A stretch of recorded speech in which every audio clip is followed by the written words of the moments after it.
नमस्कार, आप देख रहे हैं अपना बिहार। मैं हूं आपके साथ विभा उपाध्याय। सीएम नीतीश समय समय पर यात्रा पर निकलते रहते हैं, लेकिन इस बार नीतीश एक खास यात्रा पर हैं। नीतीश कुमार की ये यात्रा खास क्यों है, आप भी देखिए। ठीक लग रहा है, मुख्यमंत्री जा रहे हैं। कैसा लगा आपने बीच में नीतीश कुमार को पाकर? मुलाकात हुई? हाँ हुई है, बहुत अच्छा लगा। कैसा लग रहा है? अच्छा लगा। कुछ इस तरह नालंदा में नीतीश कुमार का भव्य स्वागत हुआ। नालंदा में नीतीश कुमार की यात्रा बेहद खास है। सीएम की यात्रा बिल्कुल व्यक्तिगत और भावुकता से भरी हुई है। माहौल नया जरूर है, लेकिन रिश्ते बहुत गहरे और पुराने हैं। ये वो लोग हैं जो नीतीश कुमार के शुरुआती दौर से आज तक उनके साथी और सहयोगी रहे हैं। अपने नेता को अपने बीच पाकर लोग तो खुश थे ही, सीएम नीतीश कुमार भी बेहद इमोशनल थे। आप लोगों ने हमेशा से जिस तरह से हम लोगों को साथ दिया है, समर्थन किया है, इसको हम नहीं जीवन भर भूल सकते हैं। जो भी हमसे संभव होगा हम आपकी सेवा करते रहेंगे, लेकिन मेरी एक इच्छा थी कि एक बार जरा हम और भी सब जगह घूम लें, क्योंकि आप सब लोग इतना मदद करते हैं और एक बार हमको और घूम लेना चाहिए। तो इसी को ध्यान में रख करके हम सब जगह घूमना शुरू किए हैं। तो आज भी अनेक लोगों से, अनेक गांव में लोगों से मिलते हुए आपके बीच में आए हैं। नालंदा में नीतीश कुमार ने लोगों से एक आग्रह भी किया। वो आग्रह था प्रेम, भाईचारे और सामाजिक समरसता का। समाज में अब जो नई पीढ़ी के लोग हैं उनको जरूर बताइएगा, प्रेम के साथ, भाईचारे के साथ जरूर व्यवहार करो। आपस में अगर मतभेद भी है तो वो अपनी जगह पर है, उसके लिए झगड़ा नहीं करना चाहिए। तो आपस में प्रेम का, भाईचारे का भाव होना चाहिए। ये हम आप सब लोगों से विनम्र निवेदन करेंगे कि जरूर नई पीढ़ी के लोगों को समझाइएगा, बताइएगा, ताकि समाज में एकता रहे और प्रेम का और भाईचारे का भाव रहे। कि हम आप सबसे करेंगे और जो भी आप लोगों ने अपनी समस्याएं दी है उन सभी समस्याओं पर हम गौर करेंगे। लोगों से मिलने जुलने के साथ ही सीएम नीतीश कुमार ने कई जगहों पर विकास की जमीनी हकीकत भी देखी। जल जीवन हरियाली कार्यक्रम के तहत हो रहे कार्यों को भी देखा और भरोसा दिलाया कि वो हमेशा लोगों की सेवा करते रहेंगे। तो देखिए, ये तस्वीर है, बुजुर्ग हो, युवा हो, महिलाएं हैं, हर लोग नीतीश कुमार को अपने बीच में पाकर लोग बेहद उत्साहित हैं। और जाहिर सी बात है, नीतीश कुमार की यात्रा बाकी यात्रा से काफी अलग है। कैमरामैन सुबोध के साथ आनंद अमृतराज, न्यूज 18 नेटवर्क, नालंदा। कश्मीर में कल आतंकियों की कायराना हरकत ने बिहार को भी दर्द दे दिया। आतंकियों की फायरिंग में बिहार के लाल विशाल कुमार शहीद हो गए, जबकि आतंकियों की गोली का शिकार बिहार के रहने वाले 2 मजदूर भी हो गए। इस पूरी घटना पर सीएम नीतीश कुमार ने गहरी चिंता जाहिर की है।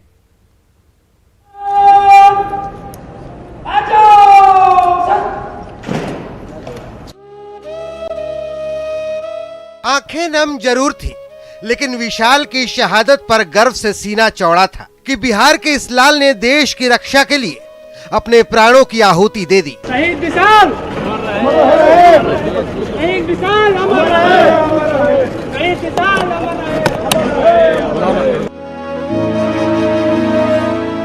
दोपहर ठीक 3 बजे पटना एयरपोर्ट पर कश्मीर में हुए शहीद विशाल का पार्थिव शरीर पहुंचा, जहां शहीद विशाल को श्रद्धांजलि देने के बाद उनके पैतृक गांव मुंगेर के हवेली खड़गपुर के लिए रवाना कर दिया गया।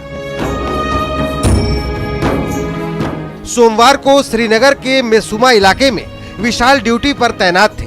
इसी दौरान सीआरपीएफ जवानों को निशाना बनाते हुए आतंकियों ने फायरिंग की थी, जिसमें विशाल कुमार शहीद हो गए। ये देखिए, यहाँ पर भावपूर्ण श्रद्धांजलि एक बड़ा सा बैनर भी है। श्रीनगर में दिनांक 4 अप्रैल 2022 को आतंकी हमले में शहीद हुए हवलदार विशाल कुमार को भावपूर्ण श्रद्धांजलि। दरअसल सोमवार को जम्मू कश्मीर का पुलवामा आतंकी हमले से सिहर उठा था। लजूरा इलाके में आतंकियों ने कायराना हरकत करते हुए 2 बिहारी मजदूरों पर गोलियां बरसाई थी। इस हमले में बगहा के रहने वाले जोखू चौधरी और पतिलेश्वर चौधरी जख्मी हो गए। कश्मीर में आतंकियों की हरकत पर सीएम नीतीश कुमार ने चिंता जाहिर की और घटना को बेहद दुखद बताया। आप तो जानते ही हैं, तो जाते ही हैं, बिहार के लोग तो आपको मालूम है सारे देश में सब जगह काम करते हैं, लेकिन अगर कोई इस ढंग की घटना घटी है तो बड़ी दुखद बात है ना। तो हम लोगों को तो कल जैसे 2 इंजर्ड हुआ था तभी हम लोगों को उसको लेकर के एक बात हुई, लेकिन अभी हमको सुबह रात की घटना है, सवेरे मालूम हुआ तो तुरंत हमने तत्काल सबसे बातचीत किया, सब कुछ किया। उसके लिए उचित कब किया जाएगा, लेकिन दुख की बात हम लोग को करें। बौखलाए आतंकी पहले भी ऐसी हरकत कर चुके हैं, जम्मू कश्मीर में रहने वाले बिहार के लोगों को निशाना बना चुके हैं, लेकिन इससे न कभी कश्मीर में रहने वाले बिहार के लोग डरे हैं और न डरेंगे, क्योंकि ये सच है कि कश्मीर में आतंकियों की कमर टूट चुकी है। पटना से न्यूज़ 18 के लिए संजय कुमार और आनंद अमृतराज की रिपोर्ट। कश्मीर में आतंकी हमले में घायल हुए बगहा के 2 मजदूरों के परिवार में कोहराम मचा हुआ है। सोमवार को आतंकवादियों ने कश्मीर के पुलवामा में बिहार के 2 लोगों को गोली मार दी थी। दोनों मजदूर बगहा के चौतरवा थाना क्षेत्र के सिकटौर गांव के रहने वाले हैं। दोनों घायल मजदूर पिता पुत्र हैं, जिनका इलाज अभी कश्मीर में चल रहा है। आतंकियों के हमले से परिवार के लोग सदमे में हैं। सिकटौर गांव और आसपास के सैकड़ों मजदूर अभी भी कश्मीर प्रभावित इलाकों में फंसे हुए हैं। मजदूरों के परिवारों में अब बेचैनी बढ़ गई है और अब अपने परिवार के लोगों के सकुशल वापसी के लिए दुआओं का दौर चल रहा है। सिकटौर गांव के जोको पटेल और उनके पुत्र पतलेश्वर कुमार जम्मू कश्मीर में मजदूरी करने के लिए गए हुए थे। सर, हमारा बेटा मालिक कश्मीर गया कमाए, यहाँ से बहुत लोग माने 100 आदमी गइल बा, वो लोग के संगे चल गइल लो। हाँ, तो कल 1 बजे खनिया लंच में बैठ के खाना खात रहो, खाना खा के बैठो रहो, तले हमला हो गए, गोली चल गए। तो मालिक के हमरा जांग में लग गइल बा, हाथ में लग गइल बा, या बेटा के हाथ में लग गइल बा। जी गांव से 100-150 मजदूर गए हैं। चूँकि देखिए दिक्कत ये है कि मनरेगा का काम यहाँ चलता है पंचायत में, लेकिन वहाँ पे 90 दिनों के लिए ही मजदूर को काम दिया जाता है सरकार के आदेशानुसार, और मजदूरी का रेट इतना कम है कि मजदूर पलायन करने पर मजबूर हैं। अब मात्र 200 के करीब तकरीबन हम लोग ही मजदूरी दे पाते हैं सरकारी रेट के हिसाब से, जो भी अपना 50 रुपये 100 रुपये ज़्यादा करके बढ़ा के, लेकिन वहाँ पे आपको 500 से 600 रुपये वो लोग कमा लेता है। गया के डेल्हा थाना के दारोगा सुधीर कुमार को गिरफ्तार कर जेल भेज दिया गया है। दारोगा पर रेप पीड़ित एक महिला से अश्लील बातें करने का आरोप है।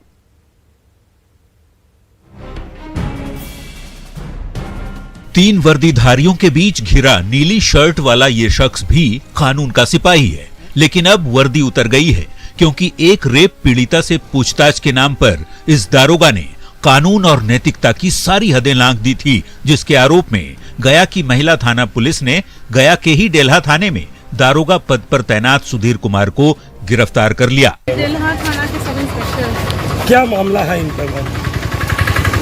एक विक्टिम से अश्लील बात करने का इनके ऊपर आरोप लगा है। जो महिला है वो डेल्हा थाना 141 केस की वादनी थी। सुधीर पिछले साल डेल्हा थाने में रेप की एक वारदात के जांच अधिकारी बनाए गए थे। आरोप है कि जांच के नाम पर पीड़िता से पूछताछ के बाद उन्होंने उसके साथ खुद गलत हरकतें करनी शुरू कर दी और मोबाइल पर अश्लील बातें करने लगा। पीड़िता की शिकायत पर महिला थाना पुलिस ने आरोपों की जांच की और आरोप सही पाए जाने पर दारोगा सुधीर कुमार को गिरफ्तार कर कोर्ट में पेश किया गया, जहां से इस वर्दी वाले मुजरिम को जेल भेज दिया गया। एलन लिली, न्यूज़ 18 गया। अगली खबर भी गया से, जहां पर सड़क हादसे के बाद जमकर हंगामा हुआ है। करीमगंज ओवरब्रिज के पास बेकाबू ट्रक ने महिला को कुचल दिया, जिससे उसकी घटनास्थल पर ही मौत हो जाती है। आक्रोशित लोगों की तरफ से जमकर हंगामा किया गया, ट्रक में आग लगा दी गई, जिसकी तस्वीरें आप इस वक्त देख पा रहे हैं टीवी स्क्रीन पर।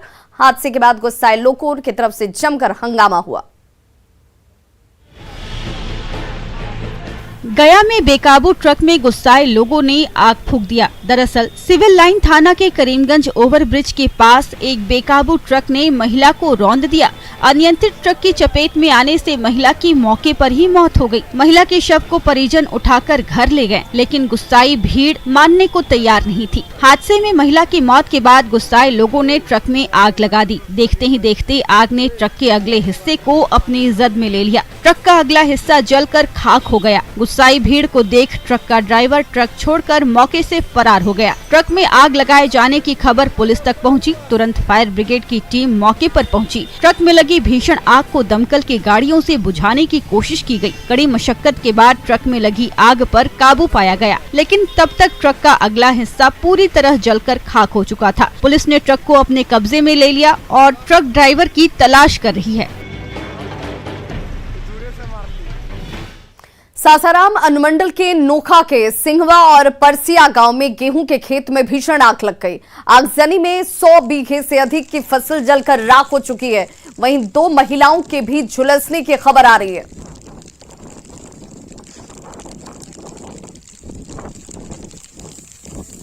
तो नोखा के सिंहवा और परसिया गांव की घटना और गर्मी के साथ ही आग लगने की घटनाओं में के बाद एक वृद्धि होती हुई 100 बीघे से अधिक की फसल जो इस आग में जलकर खाक हो चुकी है।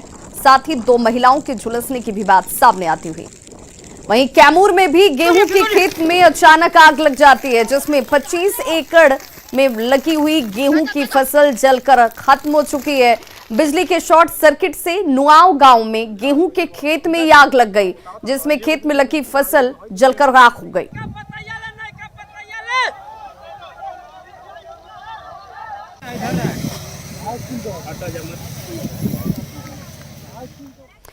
जमुई में अपराधियों ने किराना व्यवसायी को गोली मार दी। गंभीर हालत में घायल व्यवसायी का इलाज उस वक्त चल रहा है। तो सीसीटीवी वीडियो के जरिए जमुई पुलिस अपराधियों की तलाश में जुटी है।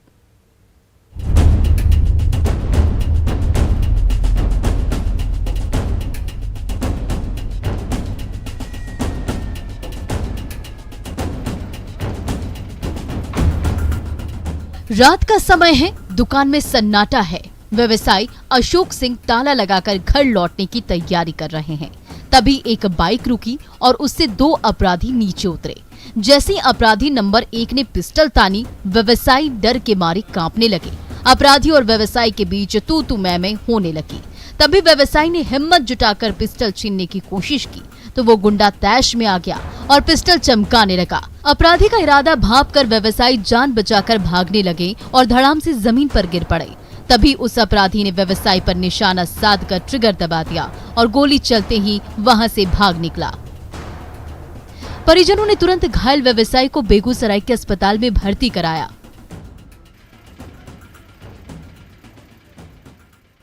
मैटर नहीं है, बाबूजी हमारा दुकान पे बैठे हुए थे।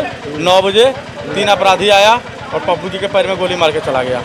क्या कारण हो सकता है? कोई कारण नहीं है। कारण क्या हो सकता है? कोई कारण नहीं है। गाड़ी पर घूरता बोलता है, थोड़ा पहनता ओढ़ता बढ़िया है, इसलिए सोच रहा है कि इसका देखा हुआ नहीं जा रहा है कि क्यों इतना बढ़िया पहनता है, कमाता खाता है, इसलिए इसको मार के बर्बाद करो जो कि इसका दर दुकान बंद हो जाए, इस सब बापू समटा के घर चल जाए। दुकान के बाहर बाइक पर ब्रेक लगते ही दोनों अपराधी एक्शन में आ गए। पिस्टल चमकाने लगे, दुकानदार को डराने धमकाने लगे। व्यवसायी ने भिड़ने की कोशिश भी की। तभी उस गुंडे ने ट्रिगर दबाया और पिस्टल की नली से धाई से निकली गोली व्यवसायी के पैर में लगी और वो छटपटाने लगे। तब तक वो अपराधी बाइक पर बैठकर फुर्र हो गया। परिजनों ने बिना देर किए व्यवसायी को अस्पताल में भर्ती करा दिया। जमुई पुलिस सीसीटीवी फुटेज के जरिए अपराधियों की तलाश कर रही है। हम लोगों ने उनसे जो पूछताछ की है तो अभी उन्होंने किसी का नाम नहीं बताया है, पर ऐसा प्रतीत होता है कि कुछ विवाद है और उस विवाद की वजह से ही ये घटना कारित हुआ है। तो हम लोग सभी बिंदुओं पे तफ्तीश कर रहे हैं। जमुई में रात के अंधेरे में व्यवसायी पर गोली चलने की इस वारदात से सनसनी मच गई है। पीड़ित परिजनों ने अपराधियों की गिरफ्तारी की मांग की है। तो जमुई पुलिस सीसीटीवी फुटेज के जरिए उन अपराधियों की तलाश में जुटी हुई है। केसी कुंदन, न्यूज़ 18 जमुई। सिपाही बहाली परीक्षा के लिए चल रही कई ऐसे अभ्यर्थी गिरफ्तार किए गए हैं जो लिखित परीक्षा स्कॉलर की मदद से पास किए हुए हैं। पटना हाई स्कूल में चल रही शारीरिक परीक्षा में जांच के दौरान ऐसे अभ्यर्थियों को पकड़ा गया। केंद्रीय चयन परिषद ने अब तक ऐसे 90 अभ्यर्थियों को गिरफ्तार कर लिया है। बिहार में इन दिनों सिपाही भर्ती परीक्षा के लिए शारीरिक दक्षता परीक्षा ली जा रही है और पटना के इसी शहीद राजेंद्र सिंह राजकीय माध्यमिक विद्यालय में इन दिनों शारीरिक परीक्षा चल रही है। और ये तस्वीर यहाँ के अंदर की है जहाँ पर तमाम जो अभ्यर्थी वो बैठे हुए हैं, उनके डॉक्यूमेंट्स की जांच की जा रही है और अधिकारी जो है उनके डॉक्यूमेंट्स की जांच करते हैं और उसके बाद ही उन्हें अनुमति दी जाती है कि वे शारीरिक परीक्षा में शामिल हों।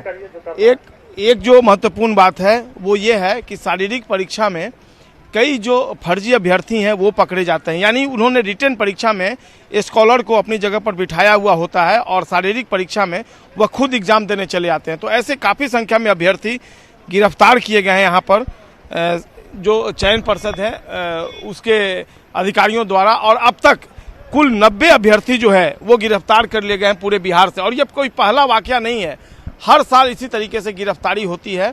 चूँकि रिटन एग्जाम में स्कॉलर बैठ जाते हैं और फिजिकल एग्जाम में जो अभ्यर्थी हैं वो खुद चले आते हैं। एक बार फिर से इस बार 90 अभ्यर्थी जो है वो पकड़ लिए गए हैं और बार बार जो चयन पर्षद वह जो अभ्यर्थी हैं उनको आगाह करता है कि आप परीक्षा में फर्जीवाड़ा का सहारा नहीं लें, क्योंकि अगर आप फर्जीवाड़ा का सहारा लेते हैं तो आपके खिलाफ कानूनी कार्रवाई तय है। कैमरा पर्सन दीपक के साथ संजय कुमार, न्यूज़ 18 पटना। सेना में बहाली की तैयारी कर रहे छात्रों ने कई शहरों में प्रदर्शन किया है। दरअसल 2 सालों से सेना में बहाली के लिए परीक्षा नहीं हुई है, जिससे छात्र नाराज हैं।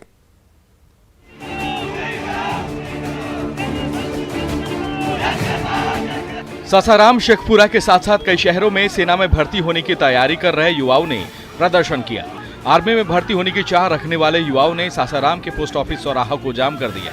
इनका कहना है कि पिछले 2 सालों से सेना की भर्ती की परीक्षा नहीं ली गई है। इसके अलावा 2 साल पहले ली गई भर्ती परीक्षा का नतीजा तक नहीं आया है। ऐसी स्थिति में 2 सालों से वे लोग सिर्फ तैयारियां कर रहे हैं, लेकिन कहीं भी बहाली नहीं हो रही है। अभ्यर्थियों का कहना है कि फिजिकल की तैयारी करते करते उनकी उम्र बीत रही है, लेकिन बहाली नहीं हो पा रही। प्रदर्शन कर रहे युवाओं ने आर्मी भर्ती की परीक्षा में उम्र में छूट देने की भी मांग की है। इधर शेखपुरा में सेना में शामिल होने की तैयारी कर रहे युवाओं का गुस्सा दिखा। सेना भर्ती के लिए बहाली नहीं होने से युवा नाराज दिखे। युवाओं ने जल्द परीक्षा आयोजित करने और सेना भर्ती में निर्धारित उम्र सीमा को बढ़ाने की मांग की है। युवाओं का कहना है कि फिजिकल प्रैक्टिस लगातार कर रहे हैं, लेकिन परीक्षा आयोजित नहीं की जा रही है। पटना में बिहार तकनीकी सेवा की तरफ से जारी जेईई की परीक्षा के रिजल्ट में धांधली को लेकर छात्रों ने जमकर प्रदर्शन किया। सभी छात्र नेता प्रतिपक्ष तेजस्वी यादव से मिलने पहुंचे। छात्रों का आरोप है कि रिजल्ट में नियम और रोस्टर का पालन नहीं किया गया है। वैसे छात्रों का रिजल्ट दिया गया जो योग्य ही नहीं थे। सर कि यहाँ पर सबसे पहले आरक्षण नियम का पालन नहीं किया गया है।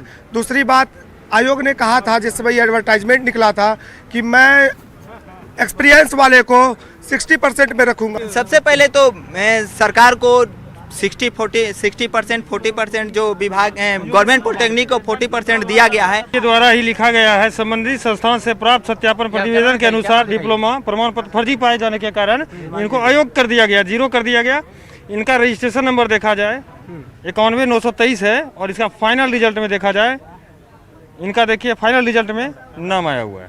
सर हम लोग ये कल आयोग के तो तब नजर आया जब हमारे यूजीसी के कैंडिडेट को सुप्रीम कोर्ट ने, जो कि अभी अभी हमारे पास जजमेंट है, उसको उन्होंने वहां से मतलब अयोग्य करार दिया है। और हमारा बिहार तकनीकी सेवा आयोग में जो अंदर बैठे हुए सचिव, अध्यक्ष महोदय, जो भी जिनको भी कहे, सारे लोग को सिलेक्ट कर लिया। वैसे अभ्यर्थी कम से कम 4 से 5 हजार हैं जिनका की सिलेक्शन। खबरों का सिलसिला लगातार जारी है। आप देखते रहिए न्यूज़ 18 बिहार झारखंड।